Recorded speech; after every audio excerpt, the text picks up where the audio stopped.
So Paul is addressing these people, and I'm just going to go straight to it. I'm not going to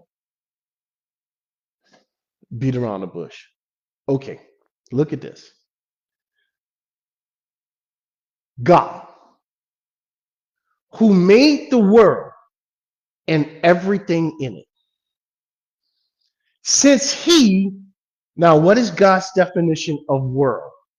Whatever it is, he is Lord of it. So the world consists of heaven and it consists of an earth. God does not dwell in temples made with hands. So he isn't in anything made by anything. God is above it all. He's Lord. Nor is God worshiped with your hands. You say, oh, I worship God with my mouth. No, no, no, no, no. No, what he's trying to tell you and me is that you can't worship him. He's too holy. In your sinful condition, there's nothing you can do to come even remotely close to worshiping God. As though he needed anything. God does not need us. God doesn't need you to worship him, friends.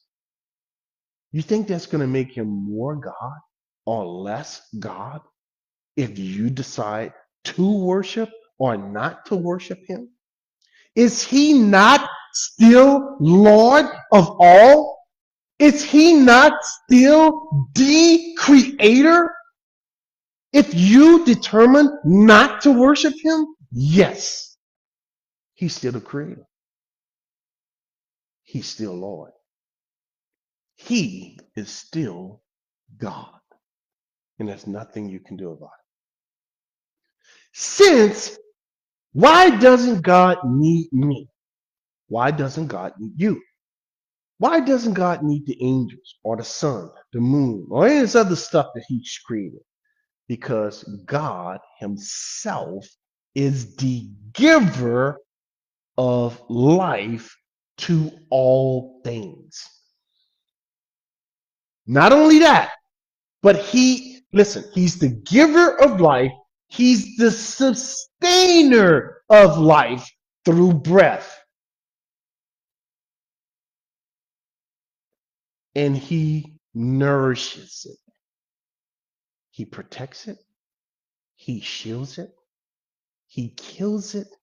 He makes it alive. He causes it to grow and he cuts it down. And we're talking about the one who is Lord. And he has made from one blood every nation of men to dwell on the face of the earth. God has made a determination that the only place you and I can live is on the face of the earth. You can't live under the earth. You can't live in the sky. You can't live on the sun. You can't live on the moon. God says the only place you can live is on the face of the earth. And there is nothing you can do about it. Now listen. Here is God's foreknowledge explained to the T. God has determined. There it is in big, bold letters. God has made a determination. It's fixed. He determined their pre-appointed times. There you have it. That's God's foreknowledge. Through God's foreknowledge, he determines some stuff. What? To set your boundaries in the times that you're going to live. Your pre-appointed time and the boundaries of where you're going to live. Who did that? God did that. You couldn't determine whether you were going to be born in China, Russia, Saudi Arabia, France, Britain, America. It doesn't matter. God did, though. Did he wait until your parents moved to a certain location? Get out of here. No. God's foreknowledge, his pre-appointed and determined will, set it for you, and there's nothing you can do about it. So when he talks about foreknowledge, and you'll see this word being used in other places, what is he talking about?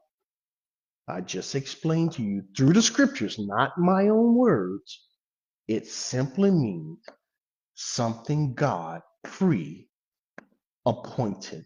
And I can't listen, there are many more scriptures that defines foreknowledge as God's pre-appointed, determined will. All right? You and I are elect. And we are elect because you believe? No, according to the foreknowledge of God. How does he do that? How does it actually take place? Sanctification of the Spirit. The exact same thing that we read right here.